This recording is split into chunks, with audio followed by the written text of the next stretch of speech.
Module 2, Trust Your Hunger, Giving Yourself Permission to Give Yourself What You Need. In this module, I'll discuss some of the reasons why eating at your first sign of hunger is crucial in healing your relationship with food. I'll talk about what actual physical hunger feels like, and what to do if you can't tell the difference between your emotions and physical hunger. We'll also talk about how to navigate not having a connection to the feeling of hunger at all.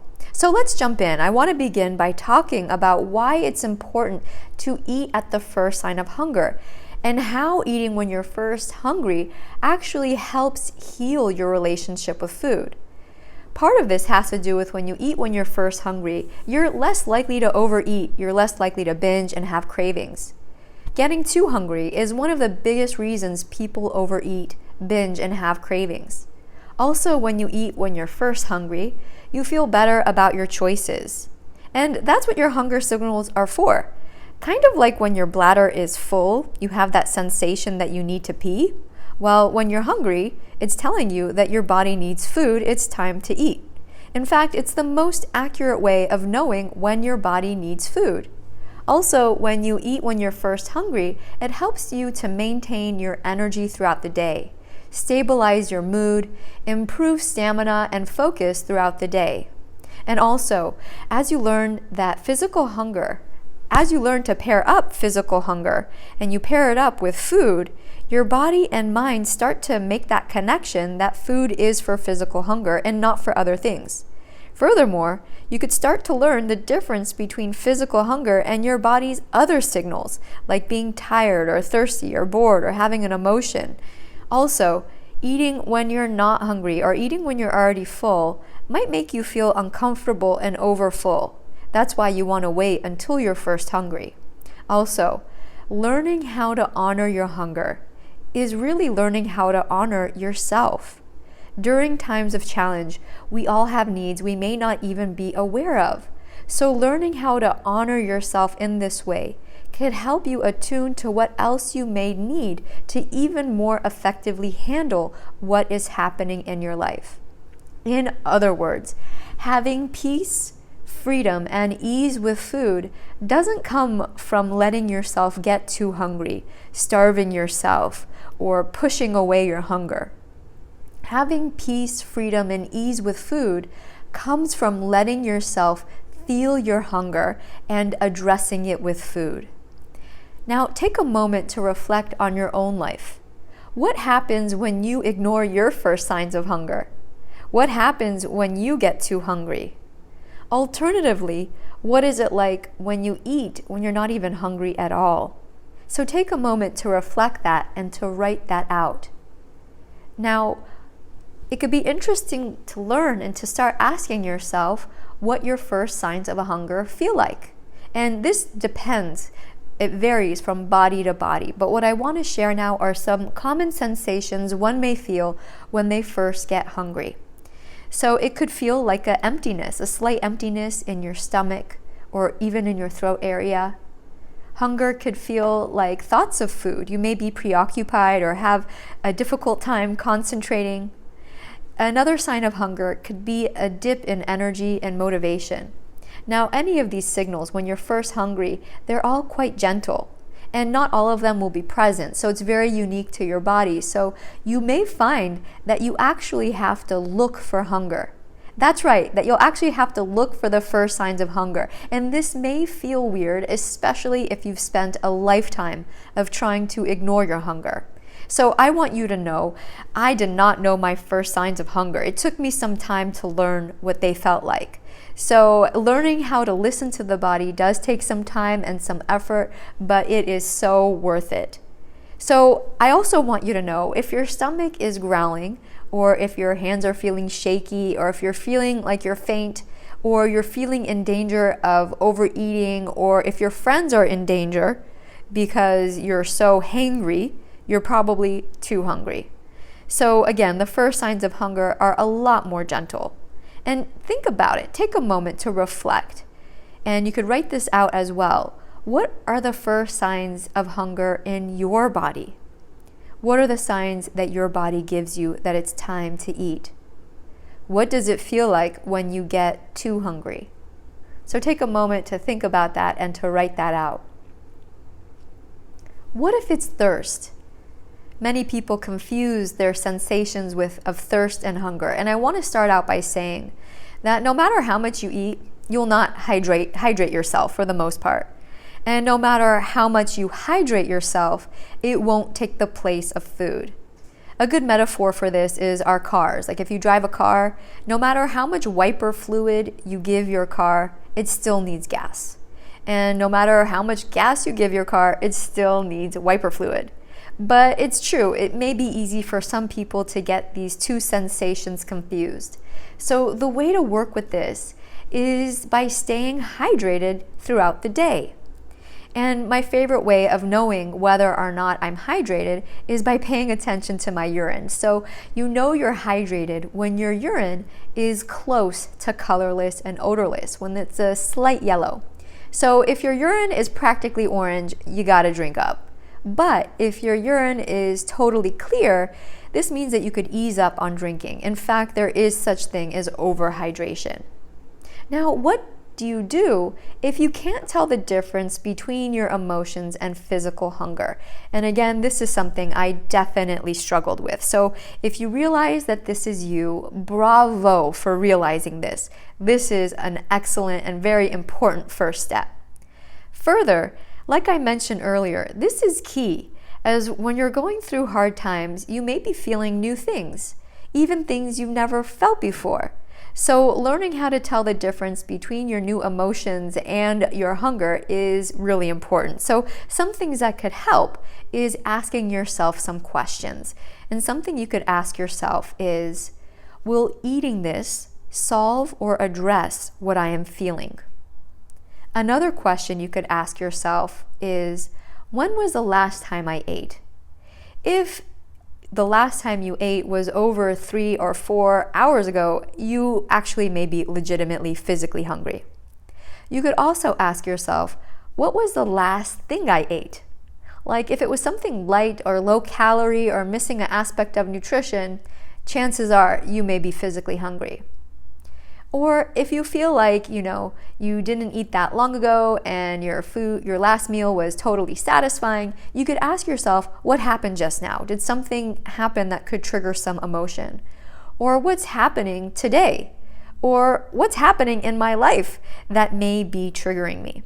You see, emotional eating or non-hunger eating, or some people like to call it mouth hunger, tends to happen suddenly out of nowhere, whereas physical hunger occurs more gradually.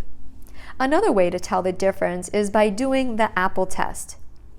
When you're physically hungry, having a more neutral food, such as an apple, could feel satisfying. But when you're having an emotions, the foods we tend to crave tend to have some emotional charge or meaning for us. Like we may choose a so-called bad food, or we may choose a comfort food or a nostalgic food. Also, sometimes you won't be able to tell the difference between physical hunger and emotional hunger until after you take a bite. So you could even take a bite of the food and check in to see if like what you're eating is satisfying what you need. And sometimes you won't know if the eating was emotional or coming from emotional hunger or physical hunger until after you finish the bag, box, or barrel of whatever. Trust me, I've been there, I've experienced that. You'll know it's emotional hunger because you may feel full or, even overfull, but still not satisfied. So I just want to ask you, please be patient and as loving as you can with yourself as you learn this. Again, you're learning. And if you're still not sure, I want you to know it's okay. If you don't know the difference between your physical hunger and your emotional hunger, that's actually a great thing because you're in the right place. It's time for you to finally learn the difference between emotions, boredom, tiredness, and actual physical hunger. So if this is you, being in the practice of asking yourself if this is physical hunger or an emotion is a crucial first step. So good for you for being here. So before the next time you eat, if this is something that you're dealing with, before you eat next time, asking yourself, is this physical hunger or is this something emotional going on, is a wonderful and important place to start. So how to navigate this situation if you're one of those people who just doesn't feel a sensation of hunger at all? I mean, this could happen, especially if you've spent years training yourself to ignore your hunger. Also, this could happen for some people during times of stress, or if you're one of those people who is in your head all day because of work or because of things going on in your life. So a tool I like to help people with is using a timer. Using a timer or using an alarm on your phone could be helpful in getting you in tune with your hunger again. So something you could do is after you have your next meal, set a timer for 2 hours. And when the timer goes off in 2 hours after your last meal, check in. If you're hungry, eat. If you're not, add on another 30 minutes. So when the alarm goes off 30 minutes later, check in again. If you're hungry, eat. If you're not, add another 30 minutes. You could continue this. And you could continue, and it's really neat as you start to sense the sensation of hunger in your body and how it gradually grows. It's great to do this experiment when you don't have too much going on in your life, so you could really attune to the physical sensations of hunger in your body. But a recommendation I have when doing this experiment is to not go over 4 or 5 hours without food while you're awake.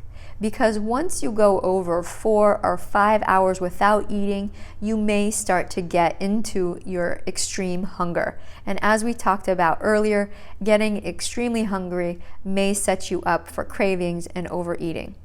So I want you to reflect. I did a lot of talking here, so let's have a moment of reflection for you. What is something that can make it hard for you to feel your first signs of hunger? Reflect on your life. What makes it hard for you to tune into your body? What can make it challenging for you to give yourself permission to eat at the first sign of hunger? Take a moment to reflect on your own life. Now, I want to share a client's story. This client was a chronic dieter. She would skip meals. She would have only 2 meals a day. So she spent a lot of time thinking about what she would have during those 2 meals.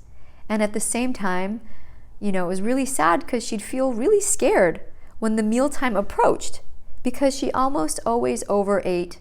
And she would do this thing where she would eat something sweet and then something salty and then something sweet and then something salty. But of course, she had to end with something sweet. You may know what I'm talking about here. She started this experiment of honoring her first sign of hunger. And for her, this was really interesting because it meant that she was eating earlier in the day. It meant that she was eating more often. And this was weird and actually a little bit scary for her. But she was committed to making peace with food. And it was really interesting that even though she ate more often throughout the day, she noticed that she ate less of a quantity. She could feel her fullness and she could actually stop eating with more ease. She wasn't fighting herself or white knuckling it. It was easy for her to stop when she was comfortably satisfied. It was also easier for her to make nutritious food choices that she felt good about. Also, she no longer felt so obsessed with food and she felt more safe. In fact, she had less anxiety around food and experienced less anxiety in general. And that whole sweet thing that I told you about earlier, that really didn't happen by the time we stopped working together. So I just want you to reflect on your own life. What are you willing to do to connect with your first sign of hunger? How will you give yourself permission to honor and satisfy yourself at your first sign of hunger? Take a moment to reflect on that and to write it down on the sheet provided. So to recap, Today, in this module, I talked about some of the reasons why eating at your first sign of hunger is crucial in healing your relationship with food. I talked about what actual physical hunger feels like and what to do if you can't tell the difference between emotions and physical hunger. I also talked about how to navigate that situation if you have no connection to the feeling of hunger at all. So reflect on your most important takeaways from what I shared and determine what is one thing you want to focus on. What do you want to experiment with? And write that out somewhere. Write it out somewhere where you could see it. Nice work. You just completed Module 2.